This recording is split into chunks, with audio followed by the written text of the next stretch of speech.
All right, joining me now is Clayton Allen. He's a market analyst at Height Capital Markets. Clayton, good to have you on the show. Clayton, let's talk about the markets. They took it on the chin today. The Dow down almost 3%. What do you make of the markets today? Is this all reaction to those new tariffs against China? Well, it largely is. Markets hate uncertainty, and markets certainly hate not knowing what the president's going to do next, especially with wide-ranging policies like these tariffs. I think that this was largely a response both to the announcement that we would be imposing tariffs on China and also to the lack of detail that was really provided around how they would be structured. Clayton, the argument is made that we can't afford not to take some action. China forces companies that want to do business in China to partner up with Chinese companies and then transfer their technology, a forced transfer. And really, everyone agrees that China's IP theft is a big problem. The U.S., as we know, does not impose reciprocal requirements to transfer technology. And we heard from America's top trade negotiator, Robert Lighthizer, saying that protecting U.S. technology is critical to America's economic future. So did the president really have a choice here? Did he not have to make some kind of move? That's absolutely correct. He had to make some sort of move. The issue here is his choice of move. Choosing to use any sort of unilateral trade policy, especially something as aggressive as Section 301 of the Trade Act of 1974, which is a trade policy that we would note we haven't really used in 23 years since the WTO was founded in 1995, or really came into being in 1995, really is perhaps not the best way that he could have approached this.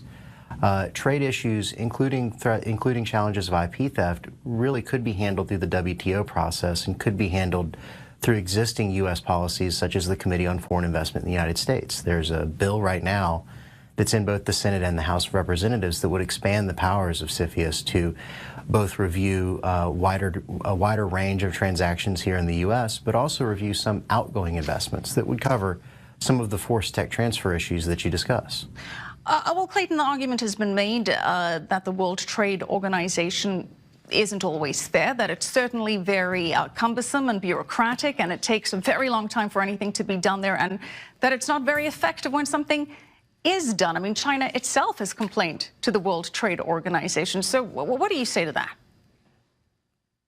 I would say that certainly there are charges of bureaucracy and perhaps inefficiency are very well founded against the WTO. The issue comes when you realize that that's sort of the best system that we have. Nations taking unilateral trade actions really opens almost a Pandora's box. Well, the U.S. has already edged into that with this national security justification around steel and aluminum tariffs. Well, do you see a potential for multilateral action, particularly on this intellectual property theft concern, considering that the U.S. is certainly not alone in complaining about this? The European Union has voiced its concerns, and Larry Kudlow, the new economic advisor, has suggested that perhaps there could be some coalition of the willing, some sort of a trade pact with the U.S. and the EU against China. Do you think that could happen? I absolutely do. I think that if that had been perhaps the opening gambit, markets might not have reacted quite as negatively. This unilateral action from the U.S. and the fears that it could stoke a trade war, I think, are what really were driving a lot of the reactions today. But a more multilateral approach, especially one that's taken in conjunction with a lot of our partners, probably if that had been our first move, would have been received a little bit more, a little bit less aggressively. The problem now is that maybe, Clayton, this is part of the aggressive Trump negotiating tactics that we're coming to see, that it's just a strong position that potentially will get watered down. And if you look at the big picture, doesn't China need the U.S. more than the U.S. needs China? I think to your first point that this is certainly an example of Trump's aggressive negotiating position. It's our position at Height, actually, that this is much in the model of 232, something that will make a very big splash at the outset, stoke these fears of a trade war, but that in actual implementation, perhaps this is something that does take a little bit different form and has a little bit less of a negative impact. Sort of to your second point, I think that this is something that certainly is will be something that we can approach with our partners, that we can certainly make some positive strides on. But again, I think that the market's reacting to the fact that this was a very unilateral move and was a little bit unexpected and non-detailed. So who would you say are the winners and the losers from a U.S. company perspective with this? So it's a little too early to know winners and losers. The administration's going to release the actual list of tariffs at some point in the next 15 days. Kind of everyone has their own estimate on when.